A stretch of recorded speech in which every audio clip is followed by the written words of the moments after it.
એ સ્વરૂપ બ્રજના કેટલા કોમળ હશે.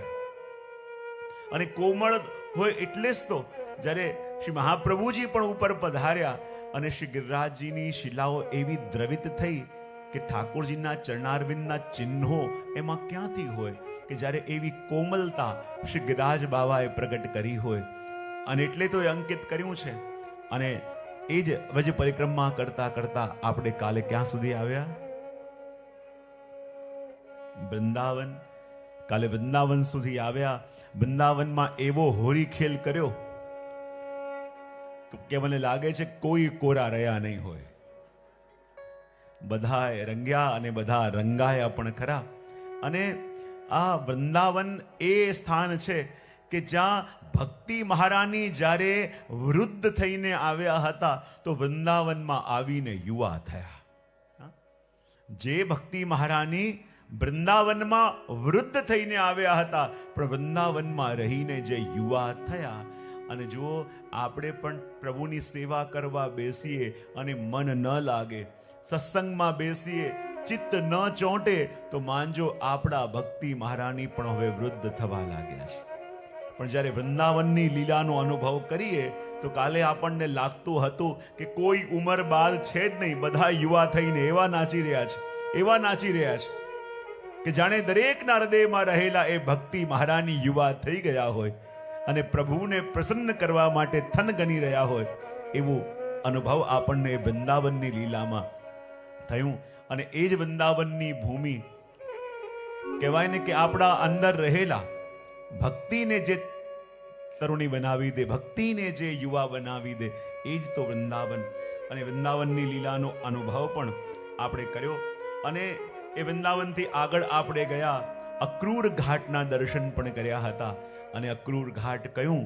જ્યારે અક્રૂરજી પ્રભુને પધરાવીને મથુરા જઈ રહ્યા હતા તો આપણા આચાર્ય ચરણ કહે છે ને કે જ્યારે ભગવાન વજમાં પ્રગટ્યા, પ્રભુનો પ્રાગટ્યોત્સવ આજે બનાવવાના છે, તો જ્યારે પ્રભુ પ્રગટ્યા તો એક સ્વરૂપે મથુરામાં પ્રગટ્યા અને એક સ્વરૂપે પ્રભુ ગોકુલમાં પ્રગટ્યા. અને મહાપ્રભુજી કહે છે કે ગોકુલમાં પ્રગટેલા પ્રભુ વ્રજ છોડીને ક્યારે પણ બહાર ગયા નથી. એનો પ્રમાણ શું? જ્યારે અક્રૂરજી પ્રભુને લઈને જતા હતા અને માર્ગમાં રથ રોકી યમુનાજીમાં સ્નાન કરવા માટે ગયા તો એ યમુનાજીની ભીતર એમને પ્રભુના દર્શન થયા. અને યમુનાજીની ભીતર જે પ્રભુના દર્શન થયા, માનો જે પ્રભુને લઈને જતા હતા એ ત્યાં જ શ્રી યમુનાજીના સ્વરૂપની અંદર જ બિરાજ્યા. અને વ્રજ છોડીને એક ડગલું પણ આગળ ગયા નથી. એ અનુભવ એમણે કર્યો. અને આ અક્રૂર ઘાટથી નીકળેલી આપણી યાત્રા આગળ હવે લોહવન તરફ જઈ રહી છે. જો હવે આપણી પાસે ખાલી 2-3 સ્થાન રહ્યા છે. મને પહેલા દિવસે ભરતભાઈ કે પહેલા દિવસે મધુવન યાત્રા, એ તો ઘણા વૈષ્ણવ મને પૂછે છે કે હજી પહેલા દિવસે મધુવન છે તો છેલ્લે દિવસે 5 દિવસની અંદર યાત્રા કેમ થશે? બોલે આમ થશે. 2 સ્થાન લગભગ આપણી પાસે હવે રહ્યા હશે. જોતામાં આપણે હવે ગોકુલ પહોંચી જઈશું અને ગોકુલથી પાછા મથુરા તરફ નંદ મહોત્સવ મનાવીને જઈશું. પણ હવે આપણી યાત્રા આગળ જવાની છે લોહવન તરફ. અને લોહવન તરફ જ્યારે યાત્રા જવાની છે અને આપણો પ્રયાણ ક્યાં થઈ રહ્યો છે? હવે ગોકુલ તરફ. ક્યાં તરફ? અને જ્યારે ગોકુલ તરફ જઈ રહ્યા છીએ તો સવારે સવારે બધા ઉઠ્યા છે, સુંદર સ્નાન કરીને બધાએ ઝાંપીજી લઈ લીધા છે. અને ઝાંપીજી લઈ અને જ્યારે ગોકુળ તરફ જઈ રહ્યા છે તો હવે બધા કહી રહ્યા છે, જય જય શ્રી ગોકુલેશ, જય જય શ્રી ગોકુલેશ, જય જય શ્રી ગોકુલેશ, જય જય શ્રી ગોકુલેશ, જય જય શ્રી ગોકુલેશ, જય જય શ્રી ગોકુલેશ, જય જય શ્રી ગોકુલેશ, જય જય શ્રી ગોકુલેશ. તનમાં શ્રી ગોકુલેશ, મનમાં શ્રી ગોકુલેશ, તનમાં શ્રી ગોકુલેશ, મનમાં શ્રી ગોકુલેશ, તનમાં શ્રી ગોકુલેશ, મનમાં શ્રી ગોકુલેશ, તનમાં શ્રી ગોકુલેશ, મનમાં શ્રી ગોકુલેશ. જ્યાં જ્યાં જાઓ ત્યાં ગોકુલેશ ગોકુલેશ, જ્યાં જ્યાં જાઓ ત્યાં ગોકુલેશ ગોકુલેશ. રંગેલી ગલીઓમાં જય જય શ્રી ગોકુલેશ, રંગીલી ગલીઓમાં જય જય શ્રી ગોકુલેશ. મારો ધણી ગોકુલેશ જય જય શ્રી ગોકુલેશ. મારો ધણી ગોકુલેશ જય જય શ્રી ગોકુલેશ. શેષ ના રહે કલેશ જય જય શ્રી ગોકુલેશ. શેષ ના રહે કલેશ જય જય શ્રી ગોકુલેશ. શેષ ના રહે કલેશ જય જય શ્રી ગોકુલેશ. શેષ ના રહે કલેશ જય જય શ્રી ગોકુલેશ. શેષ ના રહે કલેશ જય જય શ્રી ગોકુલેશ. શેષ ના રહે કલેશ જય જય શ્રી ગોકુલેશ. તનમાં શ્રી ગોકુલેશ મનમાં શ્રી ગોકુલેશ. તનમાં શ્રી ગોકુલેશ મનમાં શ્રી ગોકુલેશ. તનમાં શ્રી ગોકુલેશ મનમાં શ્રી ગોકુલેશ. તનમાં શ્રી ગોકુલેશ મનમાં શ્રી ગોકુલેશ. મારો ધણી ગોકુલેશ જય જય શ્રી હે ગોકુલેશ. મારો ધણી ગોકુલેશ જય જય શ્રી ગોકુલેશ. હે મારો ધણી ગોકુલેશ જય જય શ્રી ગોકુલેશ. મારો ધણી ગોકુલેશ જય જય શ્રી ગોકુલેશ. જા જા જાઉં ત્યાં જય જય શ્રી ગોકુલેશ. જા જા જાઉં જય જય શ્રી ગોકુલેશ. જા જા જાઉં ત્યાં જય જય શ્રી ગોકુલેશ. જા જા જાઉં જય જય શ્રી ગોકુલેશ. જય જય શ્રી ગોકુલેશ જય જય શ્રી ગોકુલેશ. જય જય શ્રી ગોકુલેશ જય જય શ્રી ગોકુલેશ. શેષ ના રહે કલેશ. જય જય શ્રી ગોકુલેશ. શેષ ના રહે કલેશ. જય જય શ્રી ગોકુલેશ. મારો ધણી ગોકુલેશ. જય જય શ્રી ગોકુલેશ. મારો ધણી ગોકુલેશ. જય જય શ્રી ગોકુલેશ. મારો ધણી ગોકુલેશ જય જય શ્રી ગોકુલેશ. મારો ધણી ગોકુલેશ જય જય શ્રી ગોકુલેશ. હે મારો ધણી ગોકુલેશ જય જય શ્રી હે ગોકુલેશ. મારો ધણી ગોકુલેશ જય જય શ્રી ગોકુલેશ. તનમાં શ્રી ગોકુલેશ મનમાં શ્રી ગોકુલેશ. તનમાં શ્રી ગોકુલેશ મનમાં શ્રી ગોકુલેશ. તનમાં શ્રી ગોકુલેશ મનમાં શ્રી ગોકુલેશ. તનમાં શ્રી ગોકુલેશ મનમાં શ્રી ગોકુલેશ. શેષ ના રહે કલેશ જય જય શ્રી ગોકુલેશ. શેષ ન રહે કલેશ જય જય શ્રી ગોકુલેશ. શેષ ના રહે કલેશ જય જય શ્રી ગોકુલેશ. શેષ ન રહે કલેશ જય જય શ્રી ગોકુલેશ. શેષ ના રહે કલેશ જય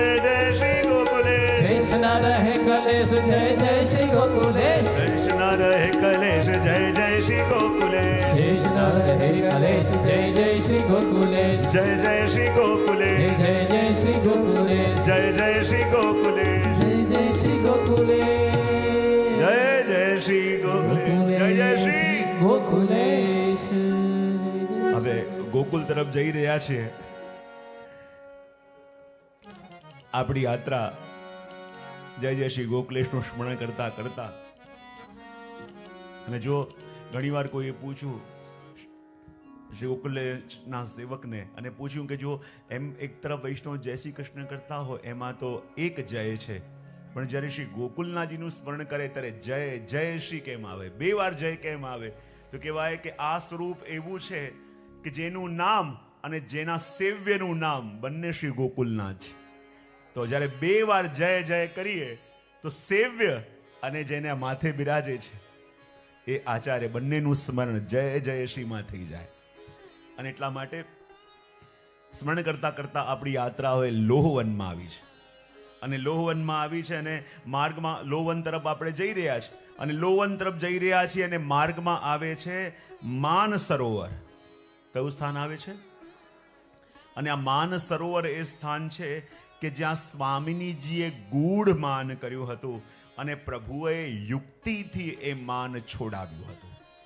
તો કહેવાય કે માન શાના માટે કર્યું અને પ્રભુએ એ માન કેવી રીતે રાધાજીનું છોડાવ્યું? તો વર્ણન કરતા કહે છે કે જ્યારે પ્રભુ એકવાર બિરાજતા હતા અને રાધાજી સામે બિરાજેલા હતા, તો મેં પહેલા દિવસે કીધું હતું ને કે સ્નેહની જ્યાં વાતો હોય ને ત્યાં શબ્દો ગૌણ થઈ જાય. અને વાતો શેનાથી થાય? બોલે નેત્રોથી થાય. શેનાથી થાય? જેમ કાલે હોરી લીલા આપણે કરી તો વર્ણન આવે છે ને કે એકવાર આ હોરી લીલા જેમ આપણે પ્રત્યક્ષ રમ્યા, પણ જ્યાં સ્નેહ હોય ત્યાં બોલવાની પણ જરૂર ન પડે અને નૈનોથી પણ હોલી રમાય. વર્ણન આપણે ત્યાં મળે છે ને કે ગુરુજન મેં બેઠે દો પ્રિયતમ નૈનન ખેરત હોરી, નૈનન ખેરત હોરી પરસ્પર સૈનન ખેરત હોરી. બોલે નૈનોથી હોરી કેવી રીતે રમાય? તો કહેવાય નંદાલયની અંદર એક વાર બધા મોટા મોટા લોકો મળવા આવ્યા છે અને એટલી ભીડ, એક ખૂણામાં ઠાકોરજી બિરાજ્યા છે અને એક ખૂણામાં રાધાજી બિરાજ્યા છે. પ્રભુની દૃષ્ટિ રાધાજી ઉપર અને રાધાજીની દૃષ્ટિ પ્રભુ ઉપર. બધા લોકો અંદર વાતો કરી રહ્યા છે, પણ રાધાજીએ નેત્રો દ્વારા પ્રભુને વિનંતી કરી કે હે પ્રભુ, આ હોરી ખેલના દિવસો ચાલી રહ્યા છે, આપણે બેઠા છીએ કેમ ચાલે? અરે આ ઘડીએ આપણી સાથે હોરી ખેલવી છે. પ્રભુ ઈશારા નેત્રોથી કહે કે જુઓ તો ખરા, આટલી ભીડ છે, આમાં હું તમારી સાથે હોરી કેવી રીતે ખેલું? રાધાજી હઠ પકડી, એ આપ જાણો, મારે તો હોરી ખેલવી છે અને હમણાં ને હમણાં ખેલવી છે ને અહીંયા જ ખેલવી છે. અને જ્યારે નેત્રો દ્વારા પ્રભુ કહી રહ્યા હતા ઉત્તર, રાધાજી નેત્રો દ્વારા પ્રત્યુત્તર આપી રહ્યા હતા, ત્યાં બેસેલા કોઈને ખબર ન પડી, પણ સામે લલિતાજી બિરાજેલા હતા. એમણે બંનેની ચોરી પકડી અને કહે, એ જુએ છે કે શું વાર્તાલાપ થાય છે. તો રાધાજી કહ્યું, પ્રભુ મારી ઈચ્છા છે કે મારે આ જ સમયે આપની સાથે હોરી રમવી છે. પ્રભુ મનાવે છે, સમજાવે છે, પણ રાધાજી માનતા નથી. તો લલિતાજી જુએ કે હવે રાધાજીનો મનોરથ પૂરો કરવા માટે પ્રભુ એમની સાથે હોરી કઈ રીતે રમે છે. તો આજે પ્રભુ હોરી રમ્યા, બધાની વચ્ચે રમ્યા, પણ કોઈને ખબર ન પડી કે પ્રભુ હોરી રમ્યા. આપણને લાગે કાલે અહીંયા હોરી રમ્યા, આખા દુનિયાને ખબર પડી કે અહીંયા હોરી થઈ છે, તો કહેવાય કે આટલા મોટા ભવનની અંદર પ્રભુ અને રાધાજી હોરી રમ્યા તો કોઈને ખબર ન પડી, એ કેમ બને? તો લલિતાજી કહે, બંને હોરી રમ્યા તો ખરા, પણ રંગથી નહીં, નૈનોથી હોરી રમ્યા. તો બોલે નૈનોથી હોરી કઈ રીતે રમ્યા? તો વર્ણન કરતા કહે કે ગુરુજન મેં બેઠે દઉ પ્રિયતમ, નૈનન ખેરત હોરી, નૈનન ખેરત હોરી પરસ્પર, સૈનન ખેરત હોરી. બોલે કઈ રીતે? બોલે જ્યારે નૈનો દ્વારા સ્વામીજી રાધાજી વિનંતી કરી કે હે પ્રભુ, મારે આપની સાથે હોરી ખેલવી છે. અને પ્રભુએ વિચાર કર્યો કે રાધાજીનો મનોરથ કઈ રીતે પૂર્ણ કરું. અને લલિતાજી જુએ છે કે રાધાજીની વાત પ્રભુ ટાલે નહીં, તો મનોરથ જરૂર પૂરો કરશે, પણ હું પણ જોઉં કેવી રીતે મનોરથ પૂરો કરે છે. અને રાધાજીએ કહ્યું કે હોરી રમવી છે. તો પ્રભુએ પોતાનો ચહેરો ફેરવ્યો.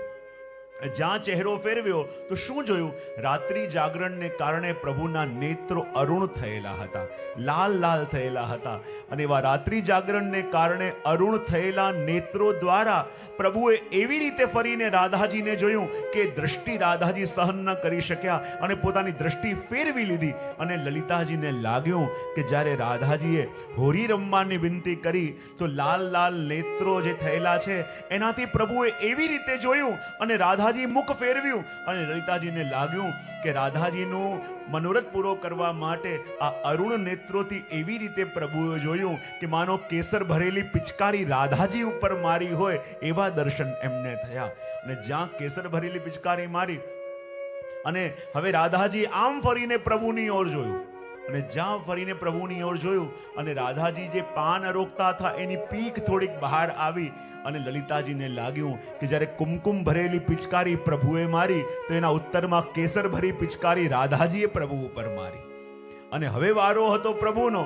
અને જ્યાં પ્રભુએ ફરી રાધાજીની ઓર જોયું, રાધાજીએ પોતાની દ્રષ્ટિ ફેરવી દીધી અને જ્યાં મુખ પાછું સીધું કર્યું તો આપના કેશની એક લટ આપના મુખ ઉપર આવી ગઈ. અને લલિતાજીને લાગ્યું કે જ્યારે કેસર ભરેલી પિચકારી રાધાજીએ પ્રભુને મારી, એના બદલામાં શ્યામ રંગના ચોવાથી ભરેલી પિચકારી હવે પ્રભુએ રાધાજીને મારી. અને પિચકારી મસ્તક ઉપર વાગી અને જે લટ ઉપર આવી એવું લઈ રહ્યું છે કે જાણે એ ચોવાની ધાર વહેતી વહેતી રાધાજીના મુખ ઉપર આવી ગઈ હોય એવા દર્શન થઈ રહ્યા છે. તો આમ નૈનો દ્વારા પ્રભુએ હોરી ખેલી. તો આજે તો મનોરથ પૂર્ણ કર્યો, પણ એકવાર જ્યારે બધા વિરાજમાન હતા અને રાધાજીની દૃષ્ટિ વારે વારે પ્રભુના ઉપર પડે, નંદ બાબા પણ છે, યશોદાજી પણ છે અને બધા વિરાજમાન છે. અને ત્યાં પ્રભુના ઉપર રાધાજીની દૃષ્ટિ સ્થિર થઈ ગઈ છે. કોઈ જલ આપે તો પણ પ્રભુ પ્રભુને જોઈ રહ્યા છે. અને ત્યારે પ્રભુએ રાધાજીને ટોક્યા અને ટોકીને શું કહ્યું કે રાધાજી ખોટું ન માનશો, પણ આપના નૈનો ઉપર આપનો કાબુ નથી. આપના નયનો ઉપર આપનો કાબુ નથી. બધાની વચ્ચે આપ બિરાજેલા છો અને આપની દ્રષ્ટિ એવી રીતે મારા ઉપર સ્થિત થઈ જાય છે કે મારા વડીલો પણ છે, બધા ગુરુજનો પણ છે, તો એ શું વિચાર કરશે, એમને શું લાગશે? અને ટકોર કરી, અને જ્યાં આ ટકોર પ્રભુએ રાધાજીને કરી, અને રાધાજીને એટલું ખોટું લાગી ગયું, એટલું ખોટું લાગી ગયું કે હવે મારે મારા નેત્રો ખોલવા જ નથી. પ્રભુએ ખાલી એટલું કહ્યું કે આપના નેત્રો ઉપર આપનો કાબુ નથી. જુઓ, હું આપને વારે વારે કહું છું કે દ્રષ્ટિ ફેરવો, પણ આપની દ્રષ્ટિ મારા ઉપર સ્થિત છે અને બધા ઘરના વડીલો જુએ છે, કેવું લાગે? અને એટલા માટે મને લાગે છે કે હવે આપના ઉપર દ્રષ્ટિ ઉપર આપનો કાબુ નથી. જ્યારે આ વસ્તુ કહ્યું અને રાધાજીને એટલું ખોટું લાગ્યું કે જુઓ, આપે મને આમ કહ્યું, હવે મારે નેત્રો ખોલવા જ નથી. અને નેત્રો ખોલું તો પછી તકલીફ થાય ને, મારે નેત્રો ખોલવા જ નથી. અને એમ કરીને રાધાજીએ માન કર્યું, અને માન કરીને કેવી રીતે બિરાજ્યા? પોતાના બંને શ્રીહસ્ત લઈ પોતાનું મુખ ઉપર ઢાંકી દીધું. બંને શ્રીહસ્તની ઉપર પોતાનું મુખ રાખી દીધું, અને એવી રીતે નયનોને ઢાંકી દીધા કે આ નયનો ખુલે તો પ્રભુને જુએ. કારણ કે આ નયનોને તો એવી ટેવ પડી ગઈ છે, આ નયનોને તો એવી લત પડી ગઈ છે કે નેત્ર ખુલે અને કૃષ્ણને શોધે. નેત્ર ખુલે, જેમ ભ્રમર આવીને અટકે તો કમલ ઉપર અટકે, તો અમારા નેત્રરૂપી ભ્રમર પણ અટકે તો કૃષ્ણના મુખ કમલ ઉપર અટકે. અને એટલા માટે પોતાના બંને હસ્ત ઉપર મુખ મૂકી દીધું છે, અને મુખ મૂકી દીધું છે અને માન કરીને બિરાજ્યા છે. જ્યારે લલિતાજી આવ્યા અને લલિતાજી આ જોયું અને કહ્યું, જુઓ પ્રભુ, જુઓ, આપ રાધાજીને માન મનાવવા જાઓ એ તો પછીની વાત, પણ જો આપના શબ્દોથી માન કરીને રૂઠીને જે રાધાજી બિરાજ્યા છે, જરા એમની શોભા તો જુઓ. આજે શોભા કેવી લાગી રહી છે? બોલે કેવી લાગી રહી છે? તો વર્ણન કરે, અરે પ્રભુ, તું પહેલે તો દેખો આપ માનિની કી શોભા લાલ. પ્રભુ, આપ એમને મનાવવા માટે ભલે પછી જજો, એકવાર ખાલી આવીને જોઈ તો લો કે માન કરીને રૂઠીને જ્યારે રાધાજી બિરાજ્યા છે તો એ રાધાજીની શોભા કેવી લાગી રહી છે? બોલે કેવી લાગી રહી છે? તુમ પહેલે તો દેખો આય માનની કી શોભા લાલ, પાછે તો એ નામ લીજે પ્યારે હો ગોવિંદ. પછી બધું કરજો, પહેલા એકવાર આવીને આપ જોઈ લો. બોલે કેવું લાગી રહ્યું છે? કર પર ધર કપોલ રહીરી નયન મૂંદ, કમલ બિછાય માનો સોયો મુખ ચંદા. જુઓ, રાધાજીના બંને હાથ કેવા છે? જાણે લાલ લાલ રંગના કમળ હોય. રાધાજીના બંને હસ્ત કેવા છે? જાણે લાલ લાલ રંગના કમળ હોય એવા રાધાજીના બંને હસ્ત. અને આજે રાધાજીએ પોતાનું મુખ એ બંને હસ્ત ઉપર મૂક્યું છે, અને એવું લાગી રહ્યું છે, સખી કહે કે જાણે લાલ લાલ કમલ ઉપર સ્વયં ચંદ્રમા આવીને વિશ્રામ કરતો હોય એવી શોભા આજે શ્રી રાધાજીની લાગી રહી છે. રાધાજીનું મુખ ચંદ્રમા સ્વરૂપ છે, અને બંને હથેલી લાગે છે જાણે લાલ લાલ રંગના કમળ હોય, અને કમળનો આશ્રય કરીને સ્વયં ચંદ્રમા ઉપર પહોંચતો હોય એવું દર્શન લાગી રહ્યું છે.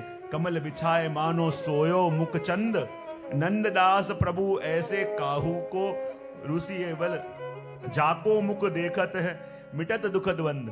અને પછી નંદદાસજી મનાવે છે રાધાજીને અને કહે છે કે આવી રીતે પ્રભુથી ન રૂઠાય. બોલે કેમ?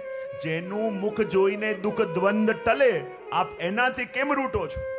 જેનું મુખ જોઈને આપણા બધા દુઃખો વ્યાધિઓ ટળે, આપ એનાથી કેમ રૂઠો છો? અને એમ કરીને પ્રભુએ જ્યારે જોયું કે હવે રાધાજીને કેમ કરીને મનાવું, ત્યારે પ્રભુ વીણા લઈને આવ્યા અને વીણાનો સુંદર નાદ કરીને, વીણાનું વાજિંત્ર વગાડીને અને ત્યારે રાધાજીને મનાવ્યા.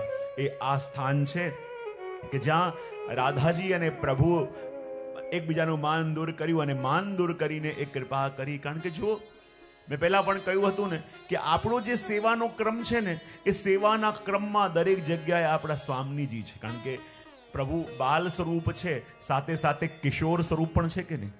મેં કાલે કે પરમ દિવસે જ કીધું હતું, જે વખતે પ્રભુ બાલક છે એ વખતે કિશોર છે, અને જે વખતે બાલ લીલા ચાલી રહી છે ને, સાથે સાથે કિશોર લીલા પણ ચાલી રહી છે. કે જ્યારે ઠાકોરજીને જ્યારે જગાવવાના હોય અને જ્યારે મૈયા જગાવે છે પણ પ્રભુ જાગતા નથી, અને બિલકુલ બારી પાસે ગાય આવીને 3 વાર એની ઘંટી વગાડે છે ગળાની, તો પણ પ્રભુ જાગતા નથી.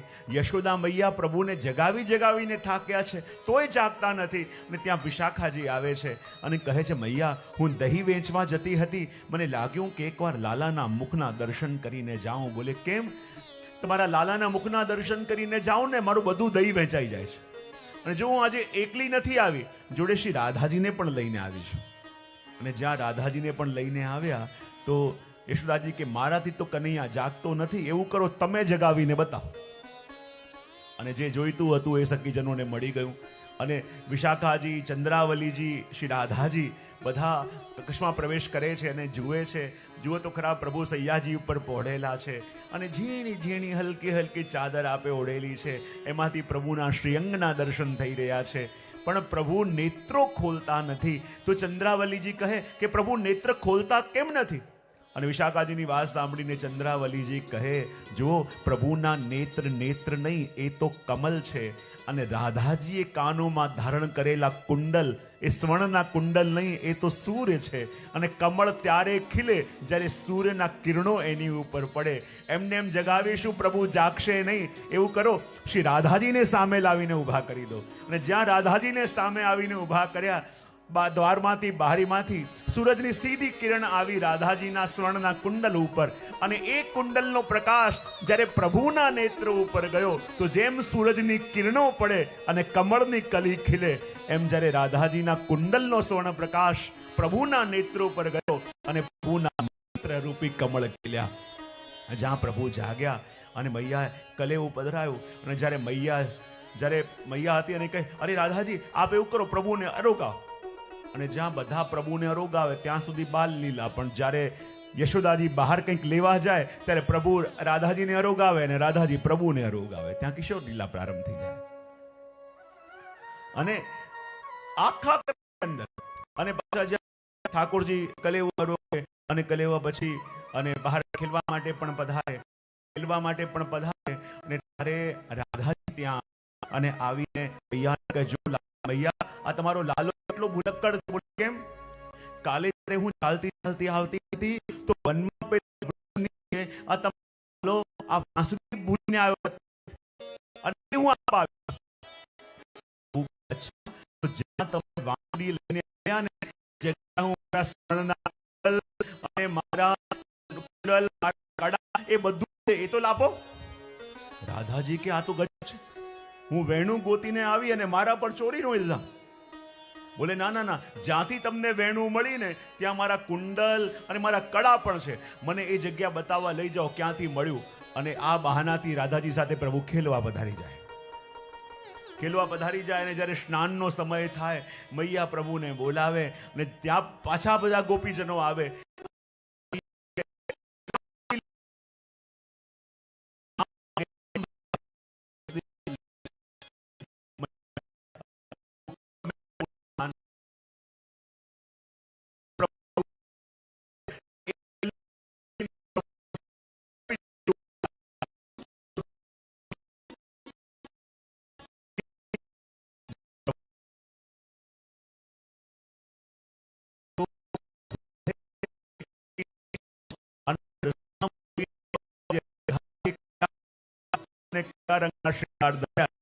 મને કહો, એ જ ધરીશ.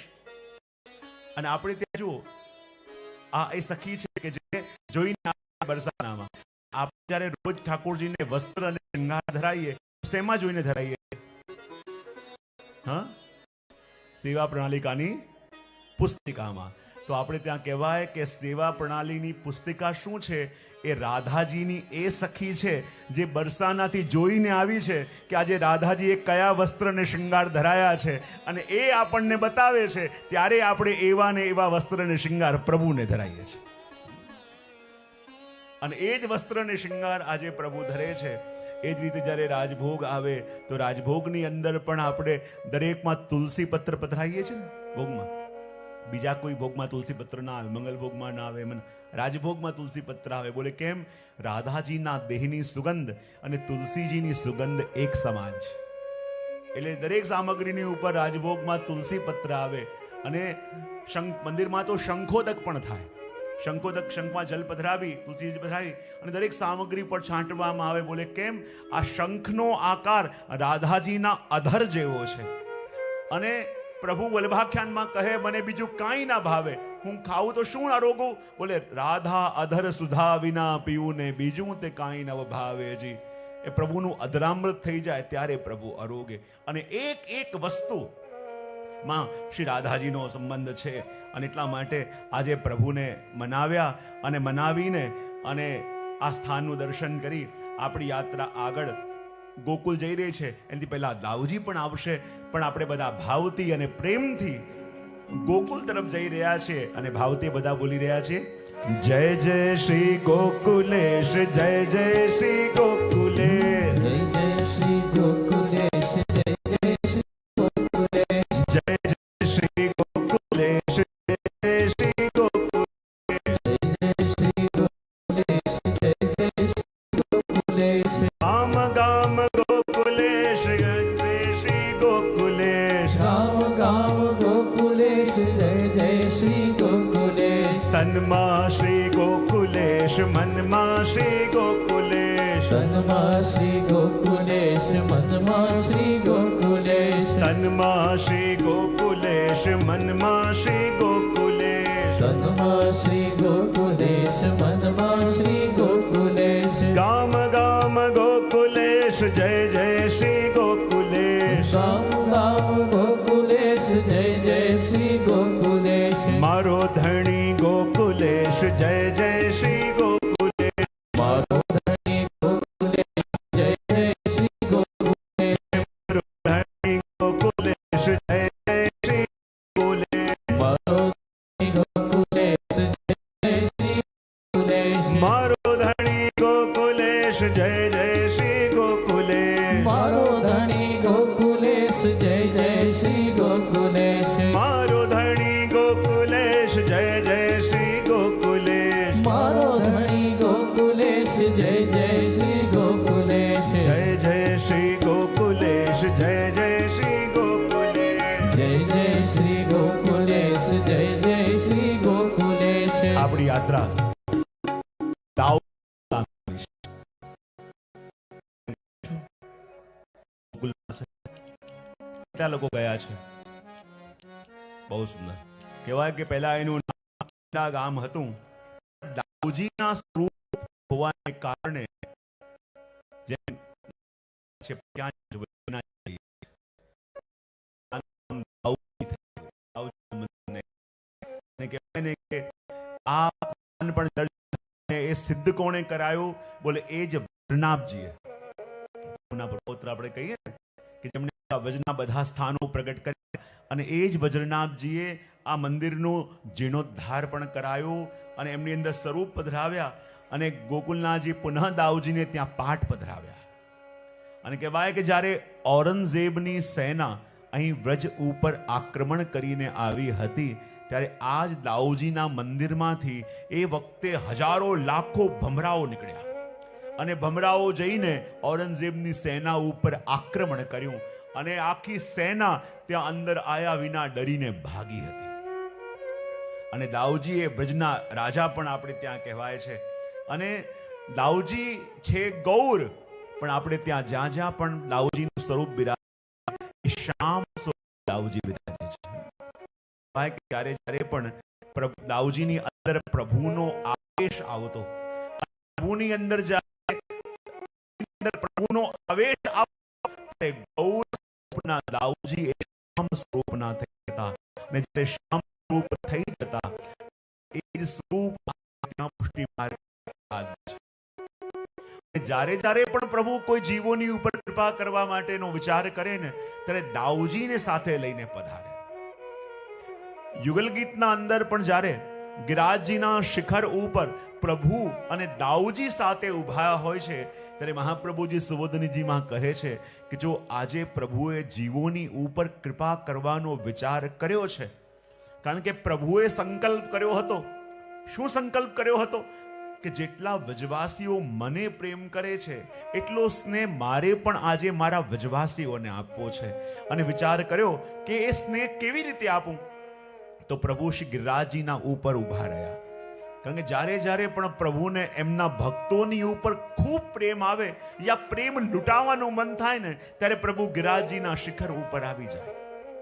અને ગિરિરાજજીના શિખર ઉપર આવ્યા અને પ્રભુના મનમાં આજે મનોરથ થયો કે મારે મારા બધા જ ભક્તોને મારા હૃદયથી લગાવવા છે, મારા સમસ્ત જીવોને મારે મારા હૃદયથી લગાવવા છે. આ સંકલ્પ જ્યારે પ્રભુએ કર્યો